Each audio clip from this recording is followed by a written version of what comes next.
হাসপাতালের কর্মীরা নিজের সুরক্ষার দাবিতে বিক্ষোভ প্রদর্শন করলেন হাসপাতাল কর্তৃপক্ষের বিরুদ্ধে। মঙ্গলবার রাত্রে চিকিৎসাধীন রোগীর আত্মীয়ের সঙ্গে বচসা হয় এক সুরক্ষা কর্মীর। তারপরেই রোগীর আত্মীয়রা চড়াও হয় সুরক্ষা কর্মীর উপর বলে অভিযোগ। এই নিয়ে হাসপাতালের কর্মীদের মধ্যে সুরক্ষা নিয়ে অসন্তোষ।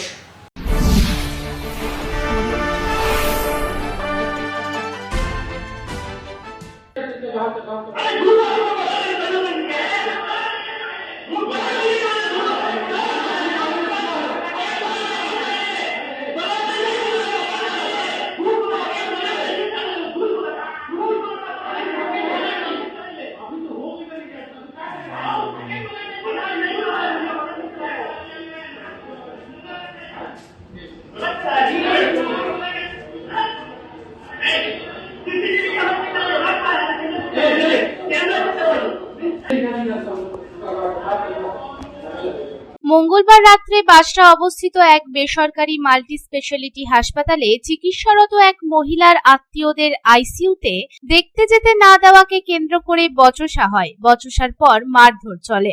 হাসপাতালে কর্মরত সুরক্ষা কর্মীর অভিযোগ, রোগীর একদল আত্মীয়রা একসঙ্গে রোগীকে দেখতে যেতে চান, যেটা হাসপাতালের নিয়ম অনুযায়ী আমি যেতে বাধা দিই। সেই কারণে আমার উপর চড়াও হয় রোগীর আত্মীয়রা। যদিও চিকিৎসাধীন মহিলার মৃত্যু হয় সেই রাত্রেই। এই ঘটনাকে কেন্দ্র করে বুধবার সকালে হাসপাতাল চত্বরে সুরক্ষার দাবিতে বিক্ষোভ প্রদর্শন করে কর্মরত সুরক্ষা কর্মীরা। তাদের দাবি, এক তো আমরা ঠিক সময়ে পাচ্ছি না বেতন, দ্বিতীয় আমাদেরকে সুরক্ষাও দিতে পারছে না হাসপাতাল কর্তৃপক্ষ। যখন তখন আমাদের ওপরে চড়াও হচ্ছে রোগীরা।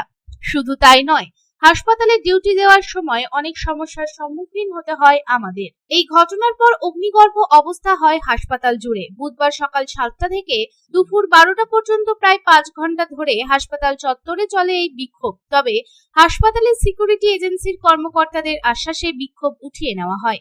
এই প্রসঙ্গে সুরক্ষা কর্মী প্রকাশ রুইদাস জানান, 11:30টায় একটি পেশেন্ট মারা যান। তার বাড়ির লোক মদ্যপ অবস্থায় আইসিইউতে ঢুকে যায় এবং দুজনকে এলাও করতে বলা হলে তারা মারধর করে। পুলিশ আসে এবং লিখিত অভিযোগ জমা দেওয়া হয়। নিরাপত্তা কর্মীদের সুরক্ষা ম্যানেজমেন্টকে ভাবা দরকার। 11:30 নাগাদ একটা পেশেন্ট অন্ডালের পেশেন্ট ছিল, সেই নাম ছিল উমা দেবী বলে, উনি মারা যান। ঠিক আছে, তো তার সাথে কী হয়েছে যে ওর বাড়ির লোক ছিল, ওরা মদকে খেয়ে ঠিক 11:30টার সময় আইসিইউতে ঢুকে যায়। আমার উপর থেকে ফোন করে সিকিউরিটি, যেহেতু আমি সিকিউরিটি ইনচার্জে ছিলাম রাত্রে, আমি গিয়ে জাস্ট ওদেরকে বলি যে স্যার এতদিনা আইসিইউতে অ্যালাউড নেই, আমরা দুজন করে থাকুন, বাদ বাকি বাইরে বসুন। ওই বলাতে আমাকে ধরে মারধর, ঘুষি, লাঠি করে মেরে আমার পাটা এখানে ভেঙে দেয়, পায়ে এখানে লাগে, মাথায় লাগে, এই হাতে লাগে। ঠিক আছে, জগন্নাথ আমার মারধর করে আমাকে, আর আমার এখানটা পুরো ভেঙে দেয়। তো ম্যানেজমেন্টকে বললাম, ম্যানেজমেন্ট আমার পুলিশ এসেছিলো, পুলিশ বলে লিখিত জমা দিন, লিখিত জমা দিয়েছে, এখনও কিছু করেনি। বডিটাও ছেড়ে দিয়েছে, আর এখন কি ফাইসলা হোক এখনও জানি না। দেখে তো খুব খারাপ দেখছি, এভাবে তো করলে তো হবে না। সুরক্ষা যেমন আমরা দিচ্ছি, আমাদেরও তো সুরক্ষা চাই। এই প্রসঙ্গে হাউসকিপিং ডিপার্টমেন্টের এক মহিলা কর্মচারী রিনা বাউরি জানান, প্রকাশ রুইদাসকে মারার পর আমরা রুখে দাঁড়াই এবং তখন লোকগুলি আমাদেরকেও মারধর করে। মহিলাদের সাথে খারাপ ব্যবহার করা হয়েছে। এই ঘটনার বিচার চাই। প্রকাশ রুইদাস, আমরা স্যার, আমি হাউসকিপিং রিনা বাউল, আমি বাইরে আইসির বাইরে ছিলাম।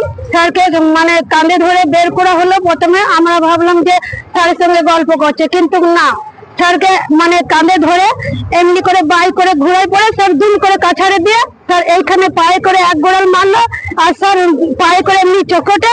তেমনি স্যার আমরা রুখে দাঁড়াইছি, সোনালি আর আমি। স্যার স্যারকে পেছুতে রেখে আমরা এমনি করে দাঁড়াইছি। আমাদের স্যারের গায়ে আপনারা হাত দিবেন না, আমাদের স্যারকে মারবেন না। স্যার তখন ওরা নানা খারাপ ভাষায় আমাদেরকে গাল দিয়েছে আর আমাকে স্যার মেরেছে। আমরা সুরক্ষিত নেই, একদম নেই।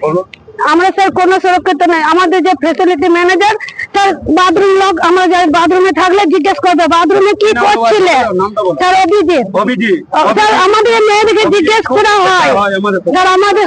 হ্যাঁ, এই প্রসঙ্গে হাসপাতালের অপর এক কর্মী হেমন্ত মুখার্জি কি জানাচ্ছেন আসুন শুনে নিই। পেশেন্ট পার্টি ছিল উনা বেবি, উনি ডেথ করেছেন।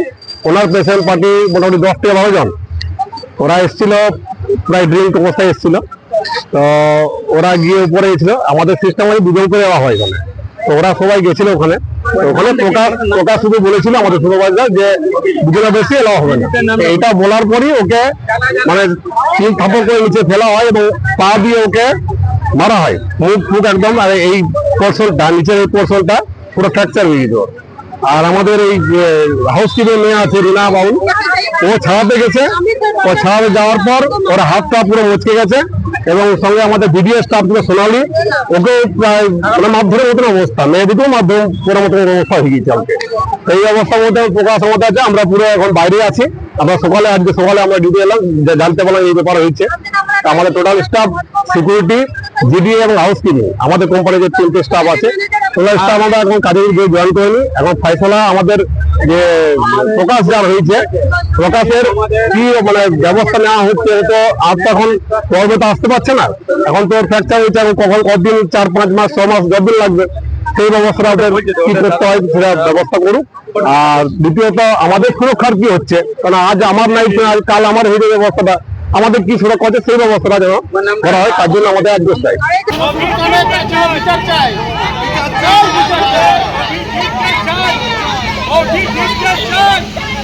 আমাদের অভিজিৎকে আজকে কালকে যে ঘটনা ঘটেছে, অভিজিৎ কেন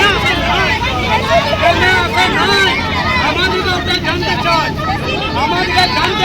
রানীগঞ্জ থেকে বিপ্লব বাদ্যকরের রিপোর্ট, পাবলিক টাইমস। কিছু পরম্পরা আর শেখা মায়ের থেকে চলে আসে মেয়ের কাছে, ঠিক যেরকম হনুমান্তা চাক্কি ফ্রেশ আটা, ঠিক যেন মায়ের ভালোবাসা, যেমন শুদ্ধতা তেমন স্বাদ।